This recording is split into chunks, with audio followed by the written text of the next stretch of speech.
আজকে আমরা শিখব বাংলা ব্যাকরণের আরেকটি গুরুত্বপূর্ণ অধ্যায়, অর্থাৎ পুরুষ, কাল আর কালের বিশিষ্ট প্রয়োগ। পুরুষ কি? সাধারণত নেতৃত্ব স্থানীয় হয়ে যে ক্রিয়া সম্পাদন করে। যেমন এখন আমি তোমাদের পড়াচ্ছি, আমি এখন কাজ করছি, তাহলে আমি এখানে পুরুষ।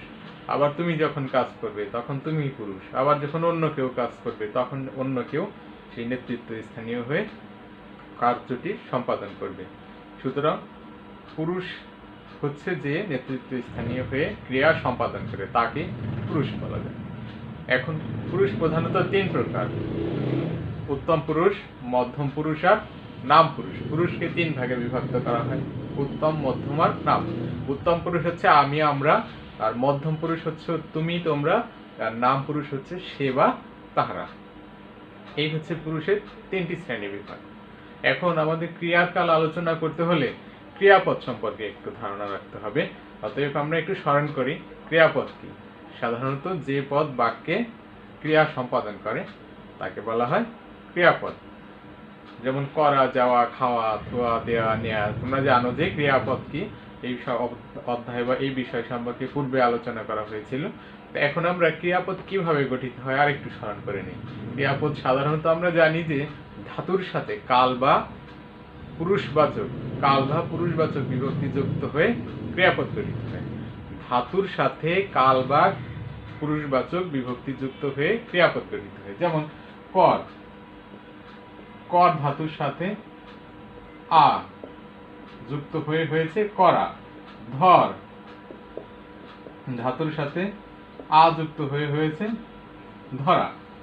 এভাবে ধাতুর সাথে বিভক্তি যুক্ত হয়ে কাল ও পুরুষবাচক বিভক্তি যুক্ত হয়ে নতুন নতুন ক্রিয়াপদ গঠন করে থাকে। এখন ক্রিয়াপদের আবার পরিবর্তন হয়। যখন আমরা ক্রিয়ার কাল আলোচনা করব তখন বর্তমান কাল, অতীত কাল, ভবিষ্যৎ কালে এরকম কালের ভিত্তিতে পুরুষ ভেদে ক্রিয়াপদের কিছু কিছু পরিবর্তন দেখা যায়। এখন আমরা সেই পরিবর্তনগুলো দেখব। তোমাদের পরীক্ষায়ও থাকে যে কিসের ভেদে ক্রিয়ার রূপের পার্থক্য মানে পরিবর্তন দেখা যায়। তখন আমাদের উত্তর লিখতে হবে যে ক্রিয়ার পার্থক্য দেখা যায় পুরুষ আর কালভেদে। পুরুষ আর কালভেদে ক্রিয়ার পার্থক্য দেখা যায়। আবার এই প্রশ্নটি এমন হয় কি কিসের ভেদে ক্রিয়ার রূপের কোনো পার্থক্য দেখা যায় না, তখন কিন্তু আমাদের বচন ভেদে এই কথাটি উল্লেখ আছে এখানে আমাদের বইয়ে। আমরা মনে রাখবো যে বচন ভেদে ক্রিয়া রূপের পার্থক্য দেখা যায় না, অর্থাৎ এক বচনেও যে ক্রিয়া ব্যবহৃত হয় বহু বচনে সেই একই ক্রিয়া ব্যবহৃত হয়। এখন আমরা দেখি পুরুষ ভেদে ক্রিয়া রূপের যে পার্থক্য হয় সেই বিষয়টি একটু দেখে নিই। দেখো এখানে লেখা আছে পুরুষ ভেদে ক্রিয়ার রূপ মানে বিভিন্ন রূপ ধারণ করে। এখন উত্তম পুরুষে আরেকটি কথা বলে নেই, উত্তম পুরুষে ক্রিয়ার রূপের কোনো পার্থক্য হয় না বা দেখা যায় না। যেমন উত্তম পুরুষ হলো আমি, আমরা। তা আমি যাই এটা বলতে পারি, আমি যান এটা কি বলতে পারি, আমি যা এটা কিন্তু বলতে পারি না। সুতরাং এ থেকে আমরা বুঝতে পারলাম যে উত্তম পুরুষের ক্রিয়াপদের কোনো পরিবর্তন হয় না। এখন আমরা দেখি মধ্যম আর নাম পুরুষে কি পরিবর্তন হয়। যদি মধ্যম পুরুষ হয় সাধারণত মনে করো যাও একটা ক্রিয়াপদ। এই যাও ক্রিয়াপদ দিয়ে আমরা বুঝে নেই যে কিভাবে ক্রিয়াপদের তিনটা পুরুষে তিন রকম ক্রিয়াপদ কিভাবে ব্যবহৃত হয়। তাহলে এখানে দেখো মধ্যম পুরুষে সাধারণত যে তুমি যাও, এখানে লিখলাম আমি তুমি যাও সাধারণত। আর যদি সম্ভ্রমাত্মক হয় মানে কাউকে সম্মান প্রদর্শনের ক্ষেত্রে বলা হয় বা সম্মানীয় ব্যক্তিদের যে ক্রিয়াপদ দ্বারা সম্বোধন করা হয়, যার যে ক্রিয়াপদ ব্যবহৃত হয় এরকম একটি ক্ষেত্রে মুহূর্ত। যেমন সম্ভ্রমাত্মক একটি পদ এখানে বলা হলো যে যান, আপনি যান। আপনি যাও তো আবার আমরা বলতে পারি না, তাহলে কিন্তু বাক্যের গ্রহণযোগ্যতাই হারায়। আবার তুই যান কিন্তু আমরা বলতে পারি না, বলি তুই যা। তো এই দেখলাম যে মধ্যম পুরুষে কোথাও যাওয়া হয়, কোথাও যান হয়, কোথাও যা হয়, এরকম পরিবর্তন হতে পারে ক্রিয়াপদের। আবার নাম পুরুষের ক্ষেত্রে দেখো যায় ক্রিয়াপদটা আমরা দিয়ে তুলনা করি। সাধারণের ক্ষেত্রে যায়, আবার সেই সম্ভ্রমাত্মক হলে যান, আর তুষ্ঠার্থক হলে যা। যেমন সে যায়, সে নাম পুরুষ, সে যায়। সে তো আমরা সম্ভ্রমাত্মক লিখতে পারি না, সে যান। তাহলে তিনি যান আর এটা যায় ওটা যায়, নাম পুরুষে এরকম পরিবর্তিত রূপটা বসে। সুতরাং দেখলাম যে আমরা বিভিন্ন পুরুষে বিভিন্ন রকম ক্রিয়াপদ ব্যবহৃত হয়। এখন আমরা আমাদের আলোচনার মূল বিষয় অর্থাৎ ক্রিয়ার কাল নিয়ে আলোচনা করব। ক্রিয়ার কাল, ক্রিয়া তো এতক্ষণে বুঝেছ আশা করি। এখন কাল শব্দের অর্থ হচ্ছে সময়। কাল মানে হচ্ছে সময়, অর্থাৎ ক্রিয়ার কাল বলতে বোঝায় ক্রিয়া সংগঠনের সময়কে, অর্থাৎ যখনই কাজটি হবে ওই সময়কেই বলা হয় ক্রিয়ার কাল। আজকে হলে আজ বর্তমান কাল, গতকালকে যে কাজ হয়েছে অতীত কাল, সামনে যেটা হবে ভবিষ্যতে যে কাজ হবে ভবিষ্যৎ কাল। এর উপর ভিত্তি করে ক্রিয়ার কালকে প্রধানত 3 ভাগে ভাগ করা হয়। ক্রিয়ার কাল প্রধানত 3 প্রকার: বর্তমান, অতীত, আর একটি হচ্ছে ভবিষ্যৎ। আচ্ছা, কাল লিখে দিই সবগুলোর সাথে, যেহেতু জায়গা আছে। তাহলে বর্তমান কাল, অতীত কাল আর ভবিষ্যৎ কাল। এটি কিন্তু তোমরা ইংলিশেও পড়েছো, প্রেজেন্ট টেন্স, পাস্ট টেন্স আর ফিউচার টেন্স। ঠিক একইভাবে এই 3টা শ্রেণীতে বিভক্ত, ইংলিশের মতো সেম মিল আছে। পরবর্তী শ্রেণী বিভাগগুলো ইংলিশের সাথে কিছুটা পার্থক্য রয়েছে। যেমন বর্তমান কালকে ইংলিশে আমরা 4 ভাগে বিভক্ত দেখেছি, আর এখানে আমরা দেখি 3 ভাগে বিভক্ত। পরবর্তীতে আসছি আমরা সেই আলোচনায়। বর্তমান কাল কি? বর্তমানে কোনো কাজ হয় বা হয়ে থাকে এরূপ বোঝালে তাকে বর্তমান কাল বলে। যেমন আমি বই পড়ি, বর্তমানে এখন আমি পড়ছি। অতীত কাল, আমি বই পড়েছিলাম। অতীতকালের উদাহরণ, আমি বই পড়েছিলাম। এখন ভবিষ্যৎকালের উদাহরণ দিই আমরা, আমি বই পড়ব। তাহলে বর্তমান, অতীত আর ভবিষ্যৎকালে বুঝলাম যে বর্তমান কালে বর্তমান সময়ের কথা বলা হয়, অতীতের কথা বলা হয়, ভবিষ্যতের কথা মানে সামনের কথা বলা হয়ে থাকে। এখন আবার এই প্রত্যেকটা শ্রেণীকে আবার আলাদা আলাদা ভাগে বিভক্ত করা হয়েছে। যেমন বর্তমান কালকে বলা হয়েছে যে 3 ভাগে বিভক্ত: সাধারণ বর্তমান, বা এটার অন্য একটি নাম নিত্যবৃত্ত বর্তমান এটাকে বলা হয়। আবার 2 নম্বরে এটা ঘটমান বর্তমান,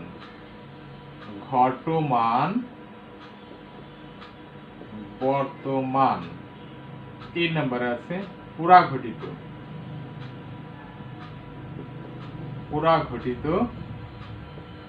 বর্তমান। তাহলে বর্তমান কাল 3 প্রকার দেখলাম: সাধারণ বর্তমান, ঘটমান বর্তমান আর পুরাঘটিত বর্তমান। এখন সাধারণ বর্তমান কাল কি? যে ক্রিয়ার কাজ বর্তমান কালে হয় বা হয়ে থাকে এইরূপ বুঝলে তাকে বলা হয় সাধারণ বর্তমান কাল।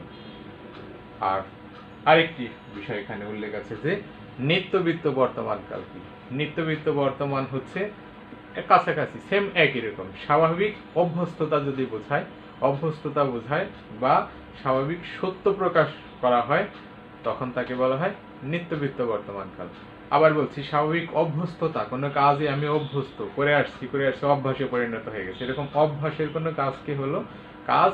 আর যদি চিরন্তন সত্য কোনো কিছু থাকে সেই ক্ষেত্রে নিত্যবৃত্ত বর্তমান কাল হয়ে থাকে। তাহলে সাধারণ বর্তমান কালের উদাহরণ যেমন সে ভাত খায়, সে ভাত খায় সাধারণ বর্তমান কালের উদাহরণ। আর নিত্যবৃত্ত বর্তমান কালের উদাহরণ সূর্য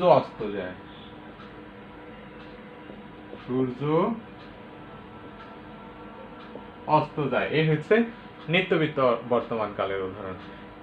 এখন আরেকটি উদাহরণ আমরা দেখি যে নিত্যবৃত্ত বর্তমান কালে আমি রোজ বেড়াই, একটা বলেছি চিরন্তন সত্য, সূর্য প্রতিদিনই ওঠে, এটা একটি চিরন্তন সত্য। আর অভ্যস্ততা বা আমার অভ্যাসে পরিণত হয়ে গেছে, সকালে উঠে আমার হাঁটতে হবে, বেড়াতে যেতে হবে, তাহলে আমি রোজ বেড়াই। এই 2টি কাজ হলেই সেটা নিত্যবৃত্ত বর্তমান কাল হয়ে থাকে। এখন আমরা আরেকটি বিষয় আছে, এই বর্তমান কাল, অতীত কাল আর ভবিষ্যৎ কাল প্রত্যেকটির ক্ষেত্রে আছে বিশিষ্ট প্রয়োগ। এখন বিশিষ্ট প্রয়োগ এখানে লেখা আছে কালের বিশিষ্ট প্রয়োগ। তাহলে এখানে এই বিশিষ্ট প্রয়োগ কি? অর্থাৎ যে বিশিষ্ট শব্দের অর্থ হচ্ছে বৈশিষ্ট্য বা গুণ। তাহলে যে বৈশিষ্ট্য বা গুণের কারণে আমরা ক্রিয়াপদের ব্যবহার দেখে বাক্য দেখে বুঝতে পারবো যে এটা বর্তমান কাল, এটা নিত্যবৃত্ত বর্তমান কাল, এটা অতীত কাল না ভবিষ্যৎ কাল, সেই বৈশিষ্ট্য বা গুণগুলোই হচ্ছে বিশিষ্ট প্রয়োগ। তো এখন আমরা দেখি নিত্যবৃত্ত বর্তমান কালের কি কি বিশিষ্ট প্রয়োগ হয়। নিত্যবৃত্ত বর্তমান কালের বিশিষ্ট প্রয়োগে প্রথমে আমরা দেখব স্থায়ী সত্য প্রকাশে নিত্যবৃত্ত বর্তমান কালের বিশিষ্ট প্রয়োগ হয়ে থাকে। মনে রাখতে হবে স্থায়ী সত্য প্রকাশে কিন্তু নিত্যবৃত্ত বর্তমান কালের প্রয়োগ হয়ে থাকে। যেমন 2 × 2 একটা অঙ্কের ডিজিটই আমরা লিখি 2 + 2 = 4। এটা বাংলা করতে হবে যে 2 এ 4 হয়। আচ্ছা বাংলায় লিখে দিলাম। এই যে 2 এ 4 হয় একটা চিরন্তন সত্য, স্থায়ী সত্য, এটা কখনো মিথ্যে হবে না। এরকম স্থায়ী চিরন্তন সত্য যদি বোঝায় তাহলে সেটা নিত্যবৃত্ত বর্তমান কাল হয়ে থাকে। এটি হচ্ছে নিত্যবৃত্ত বর্তমান কালের একটি বিশিষ্ট প্রয়োগ। দ্বিতীয়ত আমরা দেখি যে ঐতিহাসিক বর্তমান যদি বোঝায় তাহলেও ঐতিহাসিক মানে ওই সময়ে বর্তমান ছিল তাহলে নিত্যবৃত্ত বর্তমান হয়। যেমন বাবরের পুত্র সিংহাসনে আরোহণ করেছিল, বা বাবরের পুত্র সিংহাসনে বসেন, বাবরের পুত্র সিংহাসনে বসেন, এটি কিন্তু অনেক আগের কথা। কিন্তু এরকম যদি হয় ইতিহাসের কোনো কথা যদি ঐতিহাসিক বর্তমান থাকে মানে ওই সময়ে বর্তমান, সেটাও নিত্যবৃত্ত বর্তমান হয়ে থাকে। কাব্যের ভণিতায় নিত্যবৃত্ত বর্তমানের বিশিষ্ট প্রয়োগ হয়ে থাকে। কাব্যের ভণিতা কি? স্যার ভণিতা তো জানি না। ভণিতা হচ্ছে কোন কাব্য লেখার সময় প্রাচীনকাল থেকে আমরা দেখে আসছি, এখন এই পাঠ পরিচিতিতে আমরা দেখি, কবি পরিচিতিতে দেখি, পাঠ পরিচিতিতে পাঠ শিরোনাম মানে পাঠের বিস্তারিত বিষয়গুলো সংক্ষিপ্ত আকারে লেখা থাকে। আর কবি পরিচিতি বা লেখক পরিচিতি আমরা দেখি লেখকের জীবনী সম্পর্কে কিছু বর্ণনা সেখানে দেয়া থাকে। কাব্যের ভণিতা বলতে ওই সময়ে লেখকগণ এরকম আলাদা করে একটা অংশ লিখে দিতেন না, কাব্যের সাথেই প্রথমে তার নাম পরিচয় এগুলো কৌশলে দেওয়ার চেষ্টা করতেন। এটাই হচ্ছে কাব্যের ভণিতা। কাব্যের ভণিতা যদি থাকে এই ধরনের কোনো বাক্য, কাব্যের ভণিতা প্রকাশেও সাধারণত নিত্যবৃত্ত বর্তমান কালের বিশিষ্ট প্রয়োগ হয়। যেমন একটা উদাহরণ আমরা যদি দেই, মহাভারতের কথা অমৃত সমান, কাশিরাম দাস কহে শুনে পুণ্যবান। এই যে কাশিরাম দাস কহে শুনে পুণ্যবান, তার মানে কি মহাভারত যে কাশিরাম দাসের অবদান ছিল, তিনি যে লিখেছেন সেই পরিচয়টুকু তিনি এখানে দিয়ে গেলেন। তো এই যে পরিচয় প্রদান করা যে অংশটুকু, এটাই হচ্ছে কাব্যের ভণিতা। কাব্যের ভণিতা প্রকাশে এরকম ক্ষেত্রে আমরা নিত্যবৃত্ত বর্তমান কাল বুঝে থাকবো। এরপরে আছে পরের আরেকটি আছে যে অনিশ্চয়তা প্রকাশেও নিত্যবৃত্ত বর্তমান কাল হয়ে থাকে। যেমন কে জানে দেশে সুদিন আসবে কিনা, বাক্যটি হলো কে জানে দেশে সুদিন আসবে কিনা।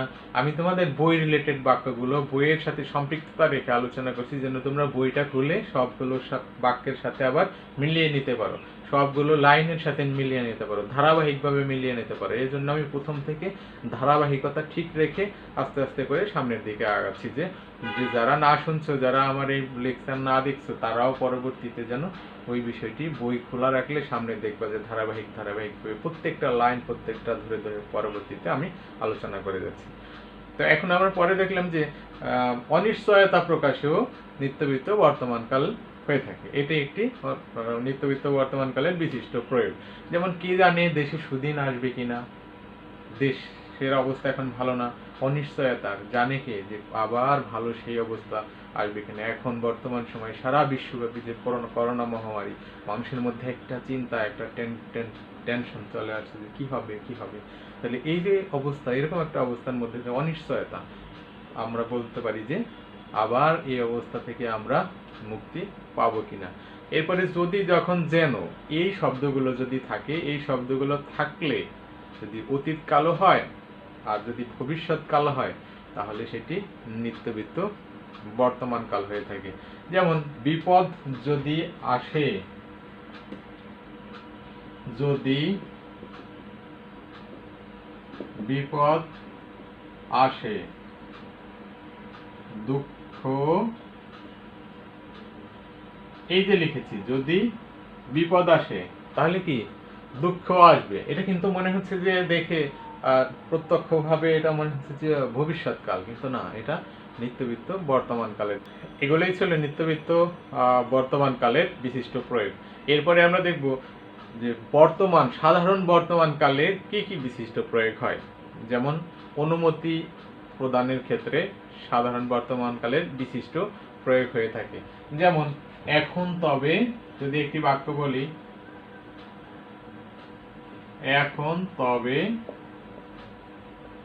আসি, তাহলে এই বাক্যটিতে দেখা যাচ্ছে যে কারোর কাছে অনুমতি, কোথাও বেড়াতে গিয়ে সেখানে তো আর বলা যায় না, বা সেখানে হুমকি ধুমকি দিয়ে চলে আসা যায় না, বিনয়ের সাথে বলতে হয় যে এখন তবে আসি। এই যে অনুমতি প্রার্থনায় এরকম যদি হয় তাহলে সেটি সাধারণ বর্তমান কাল হয়ে থাকে। তারপরে প্রাচীন লেখকের উদ্ধৃতি দিলেও সাধারণ বর্তমানের কালের বিশিষ্ট প্রয়োগ হয়ে থাকে। যেমন একটি বাক্য, আমরা ঐতিহাসিক একটি বাক্য সবাই জানি, সবার উপরে মানুষ সত্য, তাহার উপরে নাই। কে বলেছিল? বিখ্যাত চণ্ডীদাস বলেছিল। অত্যন্ত একটা গুরুত্বপূর্ণ বা অত্যন্ত একটা অর্থপূর্ণ একটা বাক্য তিনি বলেছেন যে সবার উপরে মানুষ সত্য, তাহার উপরে নাই। সৃষ্টিকর্তা এই সৃষ্টি করেছেন মানুষকে আশরাফুল মাখলুকাত রূপে, সর্বশ্রেষ্ঠ প্রাণী হিসেবে। তো এরকম যদি দার্শনিক বা ঐতিহাসিক বা পণ্ডিতদের এরকম উক্তি থাকে, সেই উক্তি থাকলে সেটিও সাধারণ বর্তমানের বিশিষ্ট প্রয়োগ।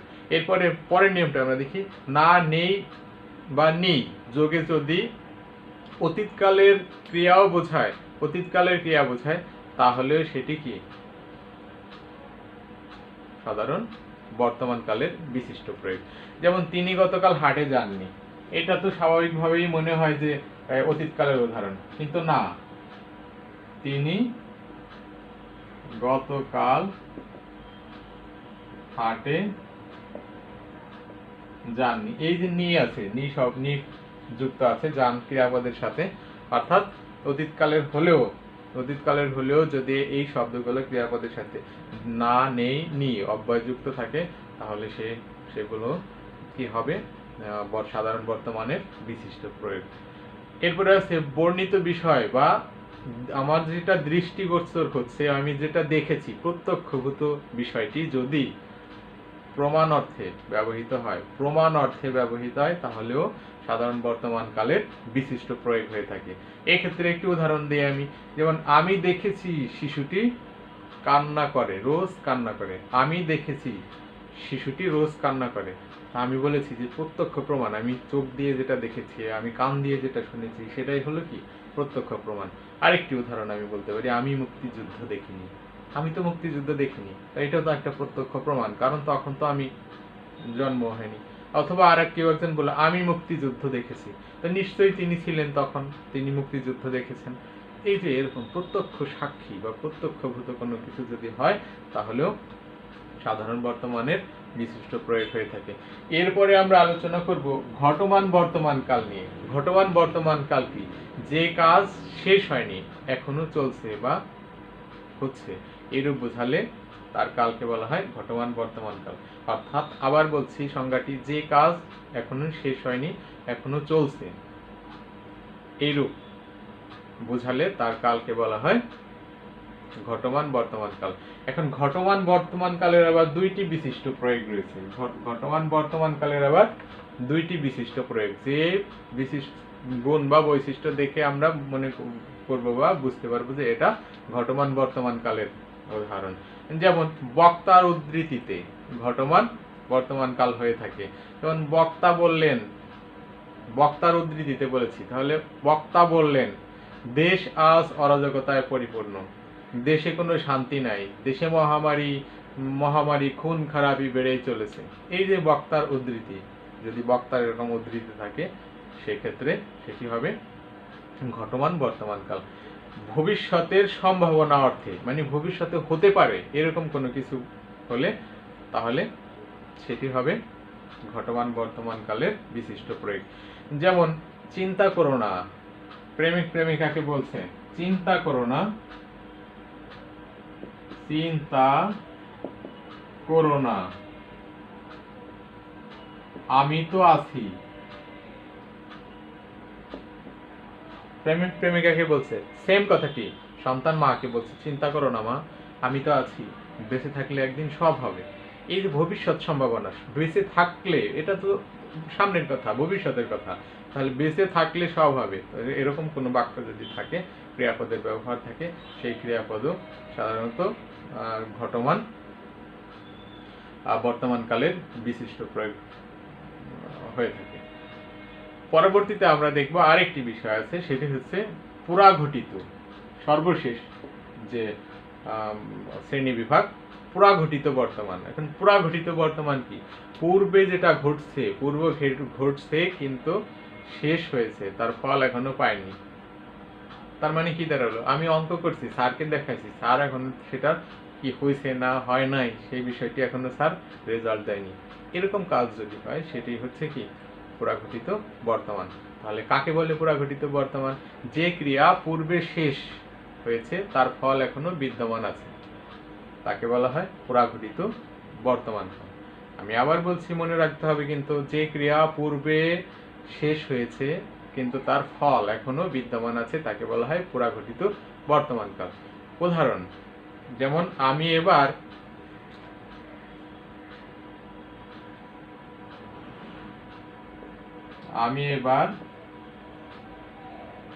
পরীক্ষায়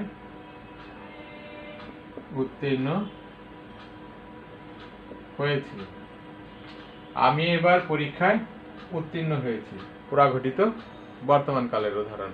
আবার আরেকটি বলতে পারি, আমি এতক্ষণ অঙ্ক করেছি, অথবা এতক্ষণ আমি বিজ্ঞান পড়েছি, বা এতক্ষণ আমি সমাজ পড়েছি বা সমাজ করেছি, এই যে, বা আমি এতক্ষণ আইসিটি পড়েছি। এরকম করে যেটা পূর্বে শুরু হয়ে যেটা শেষ হয়ে গিয়েছে কিন্তু তার ফল এখনো বিদ্যমান আছে, এইরূপ বুঝালেই সেটা পুরাঘটিত বর্তমানকাল হয়ে থাকে। এই হচ্ছে বর্তমানকালের তিনটি শ্রেণী বিভাগ এবং এর বিশিষ্ট প্রয়োগ। প্রথম পর্বে আমরা এই তিনটি শ্রেণী বিভাগ দিয়েই শেষ করব। দ্বিতীয় পর্বে আবার আমরা অতীতকাল আর ভবিষ্যৎকালের শ্রেণী বিভাগগুলো নিয়ে আলোচনা করব। তো সেই পর্যন্ত তোমরা ভালো থেকো, সুস্থ থেকো, এই শুভকামনায় আজকের মতো এখানে শেষ করছি। সবাই ভালো থেকো, আল্লাহ হাফেজ।